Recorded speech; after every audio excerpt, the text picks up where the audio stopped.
Kasih karunia dan damai sejahtera dari Allah Bapa kita dan dari anaknya Tuhan Yesus Kristus menyertai kamu sekalian. Amin. Bapak, Ibu, dan saudara-saudara yang dikasihi oleh Tuhan kita Yesus Kristus dimanapun kita berada, untuk mengawali aktivitas kita, marilah kita mendengarkan firman Tuhan yang tertulis dalam kitab Yohanes pasal 10 ayat 10. Demikianlah dikatakan, pencuri datang hanya untuk mencuri dan membunuh dan membinasakan. Aku datang supaya mereka mempunyai hidup dan mempunyainya dalam segala kelimpahan. Demikian firman Tuhan. Bapak, Ibu, dan saudara-saudara yang dikasihi oleh Tuhan kita Yesus Kristus, hiduplah sesuai dengan apa yang dikaruniakan oleh Allah kepada kita.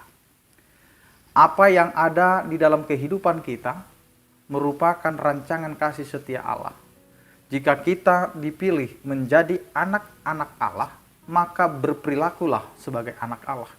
Yang mana orang yang sudah menjadi milik Allah, maka dia harus mencerminkan sang pemiliknya. Jika kita adalah umat pilihan, maka lakukanlah sebagai umat pilihan. Apa yang dikatakan oleh firman Tuhan ini mau mengatakan bahwa identitas seorang itu dilihat dari perilakunya. Pencuri datang hanya untuk mencuri dan membunuh dan membinasakan. Bahwa seorang pencuri, maka tugasnya adalah mencuri. Kalaupun lebih daripada itu, maka dia akan menjadi pembunuh dan pembinasa. Tetapi Yesus berkata, aku datang supaya mereka mempunyai hidup dan mempunyainya dalam segala kelimpahan. Berarti kita harus memilih, Bapak, Ibu, dan saudara-saudaraku, ada dua karakter yang harus kita lihat. Yang pertama, kita mau menjadi pembinasa atau menjadi orang yang akan memberikan hidup kepada orang lain. Karena memang kehidupan kita adalah pilihan. Sehingga pengenalan kita dimulai dari cara hidup kita.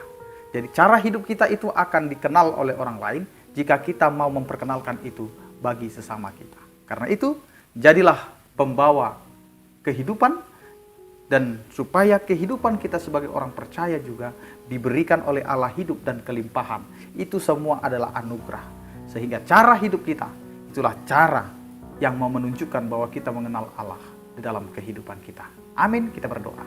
Terima kasih ya Tuhan atas penyertaan dan kasih setiamu yang memperkenalkan kasih setiamu kepada kami. Engkau adalah Allah yang memberikan kami kehidupan dan kelimpahan. Tetapi seorang pencuri akan mencuri, membunuh, dan membinasakan. Karena itu Tuhan ajari kami untuk menjadi anak-anak-Mu dan menjadi saluran berkat-Mu.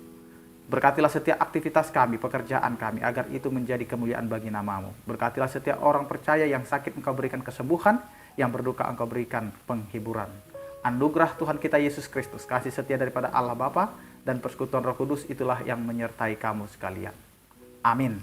Selamat beraktivitas, tetap menjaga protokol kesehatan. Salam sehat dari kami, Tuhan Yesus memberkati. Horas.